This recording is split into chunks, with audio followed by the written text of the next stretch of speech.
academic, educationist, management consultant, good governance expert, social entrepreneur, lately, politician, Professor Pat Utomi is a chieftain of the All Progressives Congress, APC. Utomi is presently in the process of consultations to challenge for the governorship ticket of his party. Ahead of his formal declaration, he fielded questions on his latest project, the challenges ahead, and explains why he should be believed that he could change Delta State in 4 years. Professor Utomi was a presidential advisor at the age of 27, has held several positions in the private sector. Excerpts by Emmanuel Ezkin, political editor. What is the inspiration behind your reported governorship aspiration? I do not think aspiration is the right word. Reaction to call of duty is more like it. The story of my life's journey clearly shows a person pleased with a simple life with little care for titles but with a strong sense of duty, a passion for impactful existence and social justice. My conscience pushes and providence determines the vehicle of impact. Even with the watershed career positions I have been privileged with, in none did I target and seek a position. At 18 years, I got into students' politics in the University of Nigeria in Nsukka, UNN. As a 19-year-old student leader, I argued for a place for the voice of students in national policy formulation, and in a dramatic move, got then Foreign Minister Joseph Garba to commit to coming to Nsukka to engage us. It's interesting that 35 years after I returned to UNN and someone shows me a page in a book on Saga to UNN that shows my record was yet to be rivaled, largely on account of that commitment to students affecting policy. I chased no title and got that kind place in history. 2 years after, as an NYSC person serving at Newbreed, the leading news magazine in the country at the time, Chief Chris Ockley, the publisher, named me editor as I was leaving for graduate school, and even with people who graduated before I was born on the staff. Another 5 years after, just done with Blitzkrieg graduate studies with a few degrees, I am again named to a presidential advisory position many more qualified were lobbying for, without my even suggesting I was interested. The bottom line is that I think leadership is service and duty. Those who ask for positions with force are often unworthy. People know who is who, and I believe that when people come to you to urge you, then duty should propel. This belief is evident in my own roles in public life. Let us take the example of what happened when it was the turn of Anioma people to present a President General of Onis Ndi Igbo. Those elections had a history of rancor, such that I thought it was my duty to make Anioma set example. I flew to Asaba and requested the Asagba trust me with managing the process. I outlined the criteria from both the strategic needs of the Anioma people and then the personal attributes of the PG. I listed and ranked possible contestants. My number one choice from a strategic point of view was an Ika person.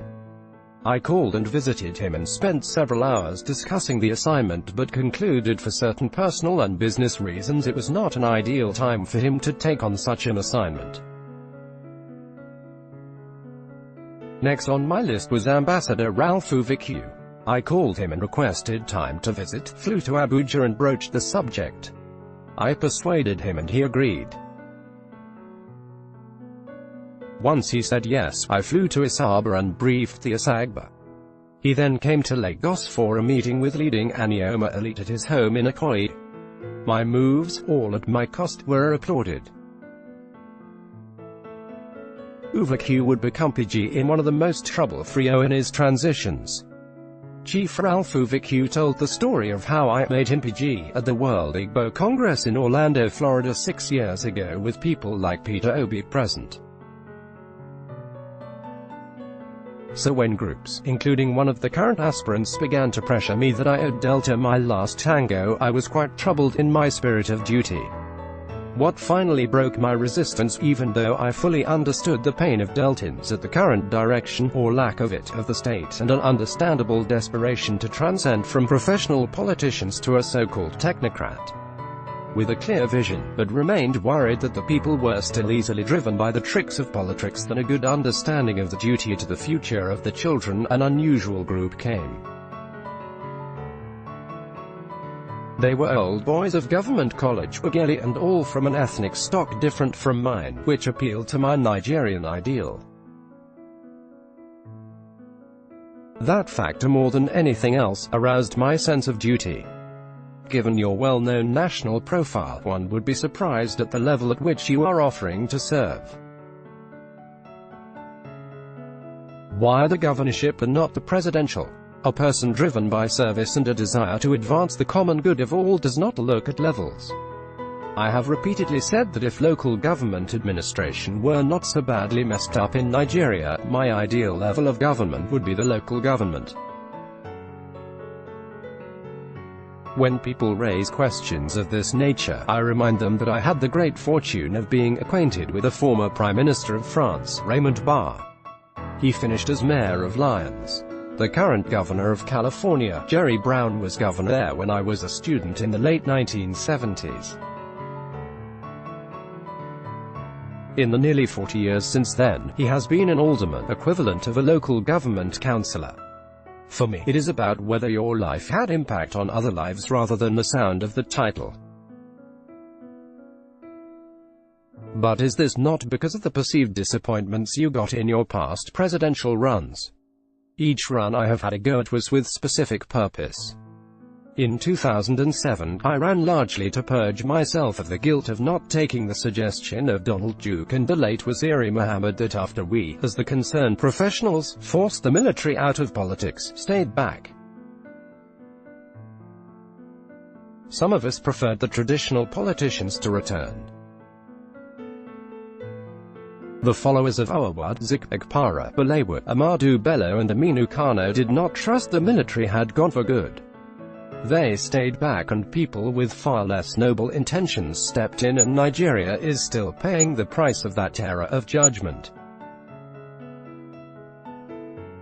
But as we all know and the international community attested to, the 2007 elections were anything but elections. The powers of the day raped democracy. In 2011, I was expressly asked by the leaders of the progressive opposition to contest for the express purpose of moderating the concert of opposition presidential candidates to find a consensus candidate or would back. Yes, that too was disappointing, and I was more minded to find alternative platforms for impact like Mahatma Gandhi and Martin Luther King Jr. did. At the end of the first 4 years of a possible Utomi administration in Delta State, in what specific way do you think Delta State would have changed? What should be visible after 4 years? The maximum period I am interested in, like Nelson Mandela, is irreversible course of progress put in place by a 3-point agenda to end absolute poverty by creating wealth and jobs, accelerate pace of infrastructure surge and empower local communities for peace, security and prosperity. To end poverty, relevant education rooted on teacher quality must be elevated to new levels. Health care anchored on an insurance scheme would ensure the educated can produce optimally. A transition of conditional public service jobs beautifying the environment, managing traffic and doing social housing, will mitigate current depressing conditions. This will be in addition to conditional cash transfers to poor young mothers. Our infrastructure thoughts include a turnpike circuit, huge motorways around the perimeters of the state, connecting 3 organically growing cities based on industry clusters, and massive development of Barutu into a transportation hub. The intermodal nature of the investments will involve ocean-going transport, river transport down the Forsados River and rail transport from Barutu to the industrial parks in the 3 production cluster communities that become the new organic cities. I think that after 3 years of this plan, Delta State will be a full employment economy attracting labor from other states. Given the perception of the Delta State political terrain being rough, do you, Professor, have the capacity and confidence to jump into the fray? The roughness of Delta is over-exaggerated. Do not forget that I have marched on the streets against the military and survived assassination attempts when I was in the prime of life in my 30s. If I did not fear to dare them, can you imagine me having fear now that my life's work is more or less done? What is your assessment of the present administration in the state? The present administration in the state is challenged. I do not know the root of the challenge, but something about the ways of professional politicians makes it more difficult to focus on the people. I see challenged policy choices and limitation on creativity. People can only give what they have. But in what specific areas do you think the administration has positively impacted on the state? You can commend them, better late than never, for remembering the drainage system in Asaba, but the pace of work in Asaba, Azoro and many other places remains painfully slow and the work of extreme quality. And in what ways do you think the administration has failed? Can you identify how you as governor will address the perceived failures of the administration? The government has not been able to mobilize the lost spirit of greatness and reform the civil service. The service is demoralized and angry. This needs to be made right. The wealth at the bottom of the pyramid has also not been explored, and local government remains a joke. Given assumptions of zoning, do you not think that your run and possible 2 terms in office will dislocate the framework of zoning in the state? I am not interested in 2 terms. Zoning favors an Anyoma condition, but my promise to engage has to be that my background and capacity make it more likely that I can help lead the rescue effort than any of the currently active aspirants, no matter what zone they come from. You are entering the fray on the platform of the All Progressives Congress, APC, at a time that the party is deeply factionalized.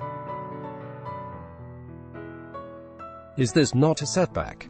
Since 2016, I have been active trying to heal wounds and prevent factions in the party and the state. We need unity, and my role recommends me as the one most suited to getting all to sheathe the swords. Which of the factions do you belong to? Prophet Eru or Mr. Cyril Ogodo? Who do you identify with? I belong to all. The watchword is unity.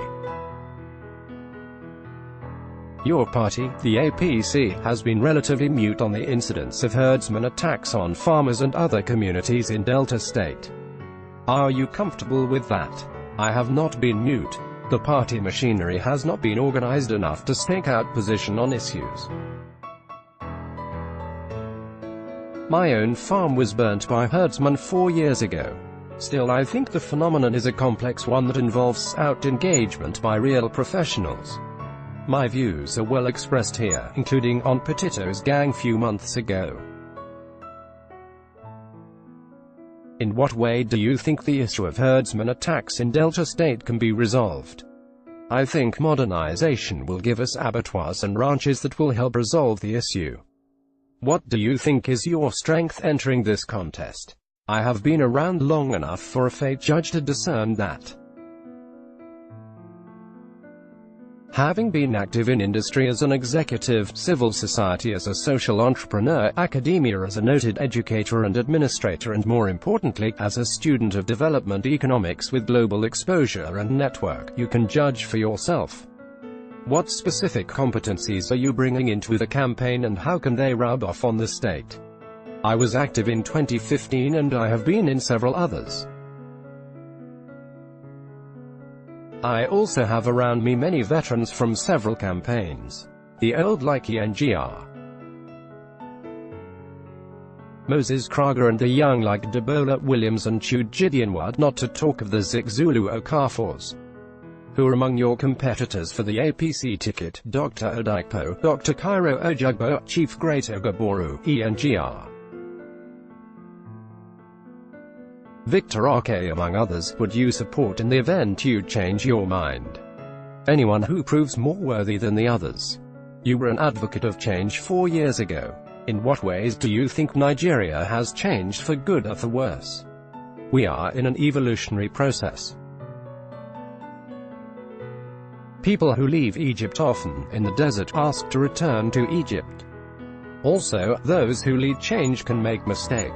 The personality cult nature of our politics perverts early internal frank discussion that would have corrected rough edges. But hope is not lost, and changing parties like shirts will not solve the problem because they make our democracy a laughing stock.